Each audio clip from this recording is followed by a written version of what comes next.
This psalm answers the question, what are we made for?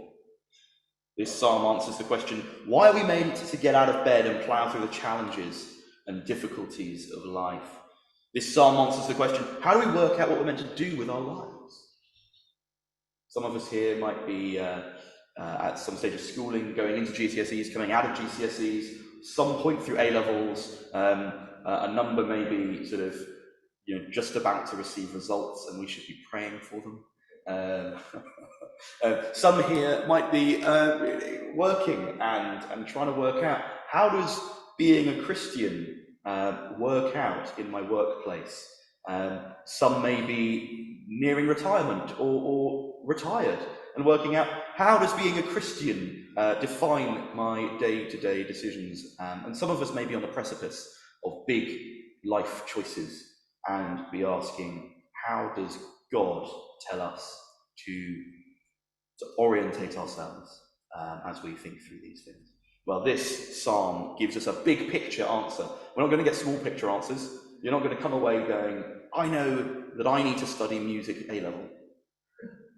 Well, that's not the sort of answer that God's going to give us. But he might give you the sort of pattern that leads to the answer, music A-level, if that's how you're built. He might also give you the answer, I need to go the other side of the globe and spend the last 20 years of my life talking to people who've never heard the gospel. So the stakes are high. This could be, in theory, quite a challenging set of words here for us. This psalm tells us our purpose. And the purpose is wrapped up in the idea of sing to the Lord. I wonder if anybody remembers, we were talking last week about singing, and I described the idea of singing, the idea of praising the Lord as being the outworking of enjoyment. When we enjoy something to its fullest, we praise it. When we see a film that we like, we tell it to our friends. When we hear a joke we think is funny, we share it with our loved ones. When we are going on a holiday, or we have some photos, or we hear a good story, we want to share these things with the people around us, because the way our heart works is that enjoyment is completed in sharing and in outflow. And so sing to the Lord a new song, sing to the Lord all the earth, sing to the Lord, praise his name, proclaim his salvation day after day. As we saw last week at the end of Zephaniah, the logical outworking, which sounds horribly mathematical, the obvious reality, the obvious response, the knee-jerk reaction to understanding God and his salvation is to sing, is to be happy about him, in him, delighted in who he is. Just a couple of moments ago, we reflected on our sinfulness, the ways that we haven't lived up to God's standard this last week. And if we're trusting in the Lord Jesus, and we heard those words of forgiveness, and we sang the truths in before the throne of God above, we have a strong and certain plea that the one who is at the throne, the one who will come to judge, died to save us. If we get that, there is nothing more comforting and beautiful. So we are to sing a song to the Lord, to praise his name, to proclaim his salvation. And two things to note. This isn't sort of a small scale thing. This is big scale, both in terms of who's to sing and when we're to sing. Have a look, verse 1, end of verse 1. Sing to the Lord, all the earth. If you're not a Christian, you're made to sing to the Lord for his salvation,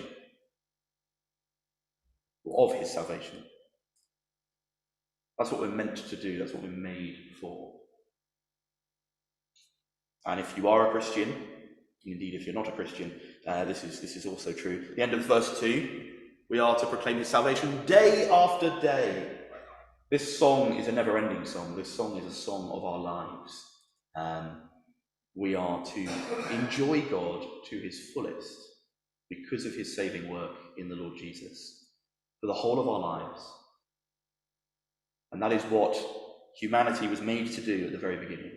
It is what we lost when we fell from the Garden of Eden. It is what the Lord Jesus died to recapture for us. It is what he is coming again to usher in.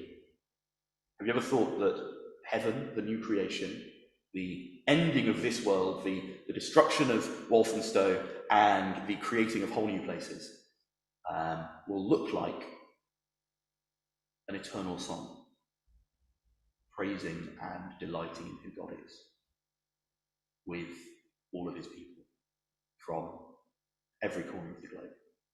That is the beauty of what we have to look forward to.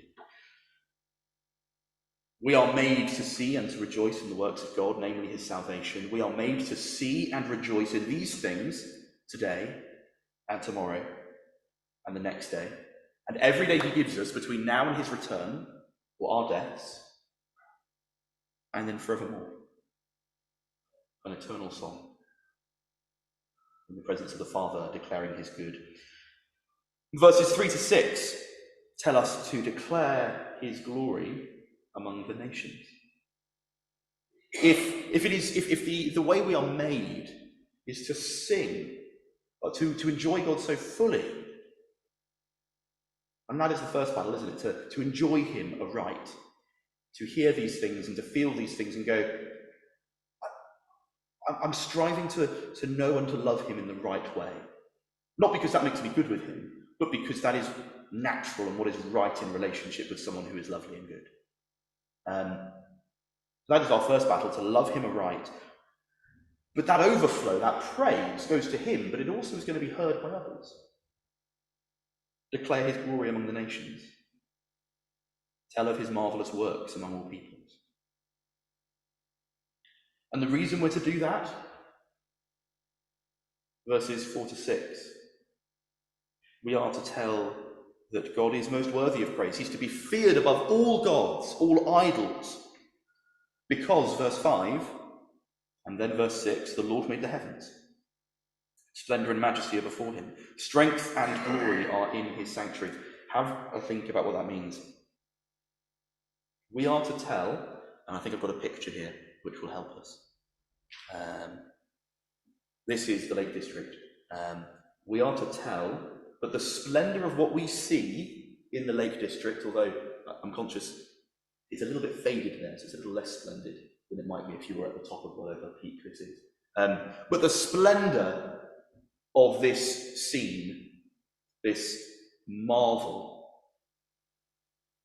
is a minuscule sample of what God himself is like.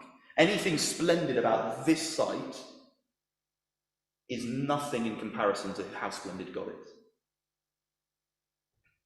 We are to tell, and in the next picture, we are to tell that whatever majesty the Queen has, sat on her throne at presumably her consecration on the left and more recently on the right, whatever majesty she possesses is a billionfold in God. And the next picture, we are to tell that stars which explode, producing the same amount of energy in a single second as our sun would do in 10 billion years, those explosions are nowhere near as strong as the God who spoke the whole universe into being in one word. And the next picture, we are to tell that the beauty seen in a sunset is only as a fraction as beautiful as the God who delights to paint sunsets across the planet every second of the day, and across billions more planets, across galaxies we'll never even see.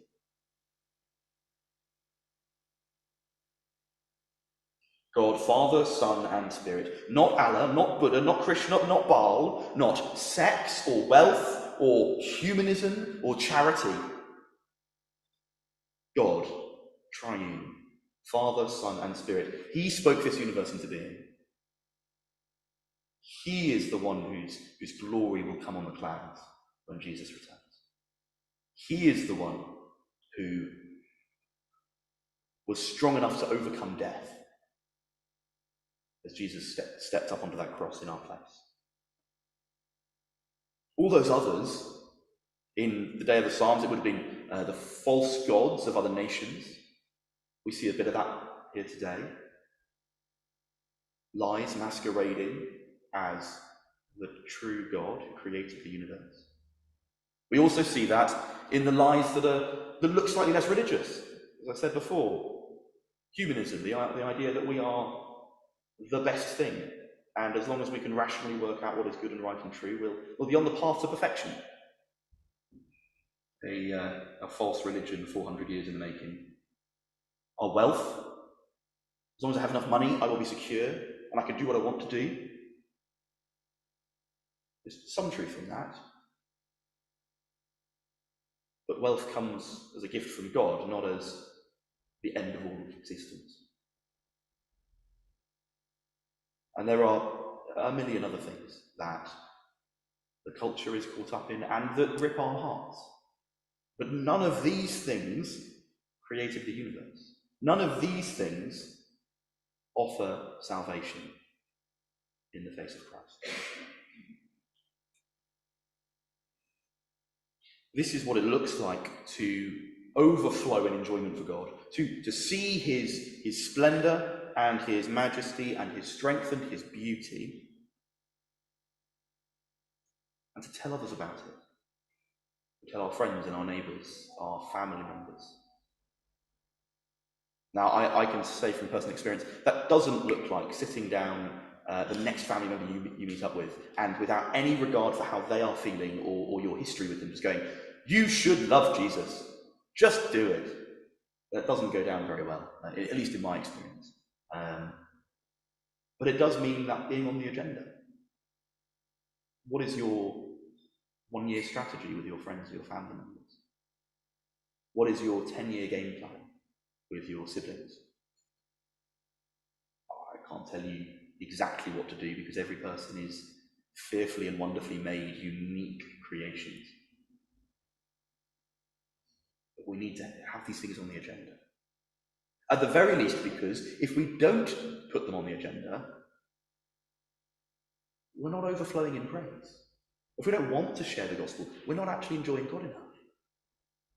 Now, I want to caveat, we could be afraid. I don't want to deny the fact that we could fear showing these things with other people. It's scary. And some people can be quite opposed, quite aggressive, quite nasty.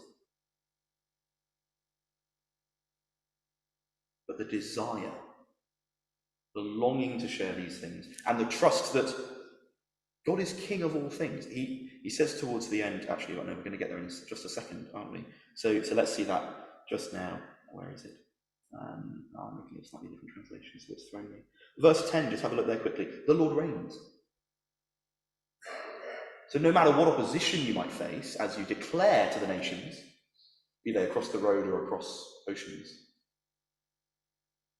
they're still under the authority of God.